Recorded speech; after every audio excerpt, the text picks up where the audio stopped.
Welcome to The Explainer. Today, we're going to dive into something pretty wild, how a global crisis became a massive accelerator for artificial intelligence, forcing a country's tech development into overdrive and maybe changing the future for all of us.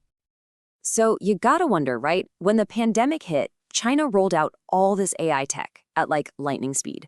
It felt almost impossible. How on earth did they do that? Well, the secret, it isn't just about the tech itself.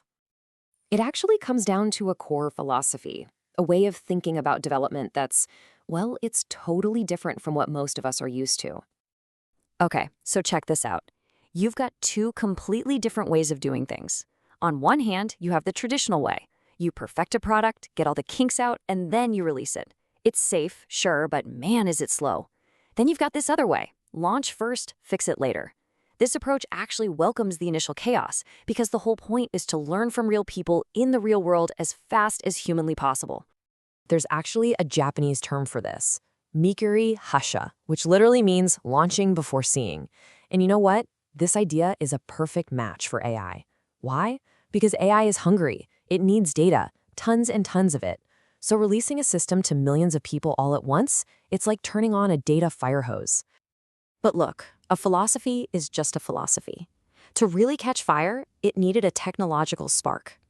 And that spark, it happened in 2006, and it literally changed everything. So before 2006, you had companies in Japan leading the charge in AI. They were way ahead. But then, boom, this breakthrough called deep learning comes along. And it wasn't just an improvement, it was a total reset button for the entire field. Suddenly, all those previous advantages, they kind of just vanished. And you can see what happened next. After that big reset, China and the US just exploded onto the scene, filing a crazy number of new patents in machine learning. A whole new race had started, and they were sprinting out of the gate. Okay, so let's recap. You've got this move fast philosophy, and you've got this game-changing new tech. The stage was set. All it needed was a catalyst, something to force them together on a massive, massive scale. And that catalyst, well, it was the pandemic. Suddenly, you had this urgent nationwide crisis that demanded solutions right now. It became the ultimate trial by fire, turning the entire country into this massive live testing ground for AI. So what did that actually look like on the ground? Well, a whole suite of really incredible AI tools got rolled out all over the country. Okay, one of the biggest examples you probably heard about was the Health Code. This was an app on your phone that used location data to figure out your risk of infection. Then, based on that risk, it gives you a QR code, green, yellow, or red. And that little code basically decided if you could get on the subway, go into your office, that kind of thing. Meanwhile, in hospitals, the speed of this stuff was just mind-blowing. They developed a new AI that could look at a patient's lung CT scans for signs of COVID-19. And get this, it could do it in just 20 seconds. Let that sink in for a second. A task that takes a highly skilled doctor a full 15 minutes to do, the AI did it in 20 seconds, and it was 96% accurate. I mean, that is a monumental leap in efficiency, and it freed up exhausted doctors to actually focus on treating people. And it wasn't just in hospitals. The applications were popping up everywhere. You had unmanned carts delivering food and supplies into contaminated areas to minimize human contact. You had AI phone systems calling millions, literally millions of businesses to check their opening hours for map apps.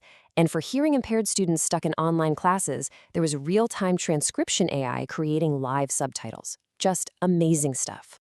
Okay, but here's a problem the pandemic created. You've got all this facial recognition tech for getting into buildings, right? What happens when everyone, and I mean everyone, is wearing a mask? All of a sudden, that tech is pretty much useless.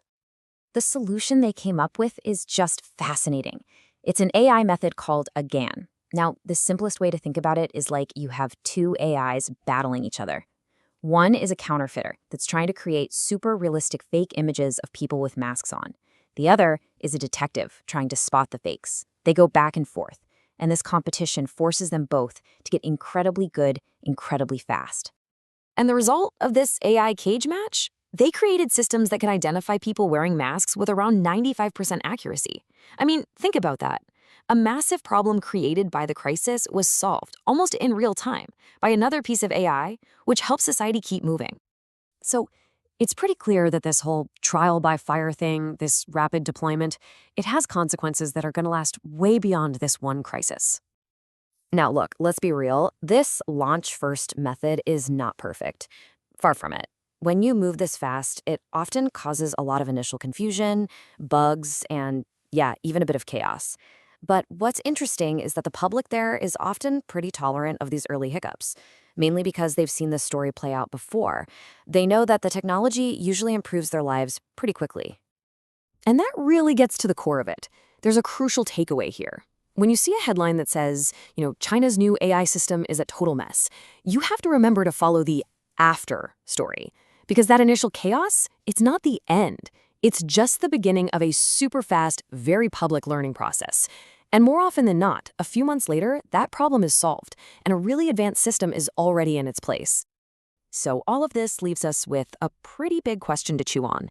Has this crisis permanently slammed the accelerator on integrating AI into our society? And maybe more importantly, what does a world that learns and iterates at this incredible, almost frightening speed, what does that world actually look like for all of us?